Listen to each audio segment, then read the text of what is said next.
Cars இப்போ நீங்கள் பார்க்க போகிற கார் பார்த்துட்டிங்கன்னா டாட்டாவில் நானாங்கிற காரை பற்றி தான் பார்க்க போகிறோம். வாங்க வீடியோக்குள்ளே போகலாம். இந்த காரை பார்த்துட்டிங்கன்னா டாட்டா நானா மாடல் பார்த்திங்கன்னா 2015-10 அப்படின்னு இருக்காங்க. வேரியண்ட் பார்த்திங்கன்னா XTA ஆட்டோமேட்டிக் அப்படின்னு இருக்காங்க. இதுக்கு ஓனர் பார்த்திங்கன்னா ஃபஸ்ட்டு ஓனரில் இருக்குது. இது ஒரு பெட்ரோல் வண்டி அப்படின்னு இருக்காங்க. கிலோமீட்டர் பார்த்துட்டிங்கன்னா 45,516 கிலோமீட்டர் ஓடி இருக்குன்னு இருக்காங்க. CSR அப்படின்னு இருக்காங்க. இன்சூரன்ஸ் பார்த்துட்டிங்கன்னா 12/10/2021 வரைக்கும் இருக்குன்னு இருக்காங்க. ஃபுல்லாக இருக்குன்னு இருக்காங்க.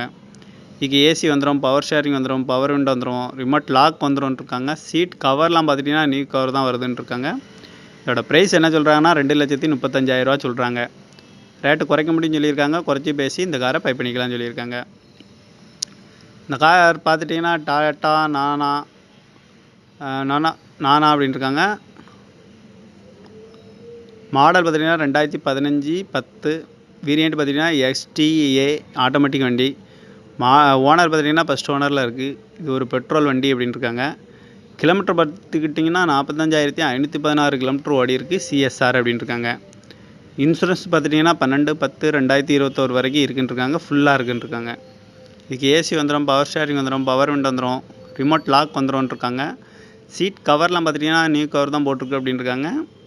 இதோட ப்ரைஸ் என்ன சொல்கிறாங்கன்னா 2,35,000 சொல்கிறாங்க. ரேட்டை வந்து குறைக்க முடியும்னு சொல்லியிருக்காங்க. குறைச்சி பேசி இந்த காரை பை பண்ணிக்கலாம்னு சொல்லியிருக்காங்க. இந்த மாதிரி கார் வீடியோக்கெல்லாம் பாலா கார் சேனலை சப்ஸ்கிரைபர் பண்ணிச்சுக்கோங்க. தேங்க்யூ ஃபார் வாட்சிங்.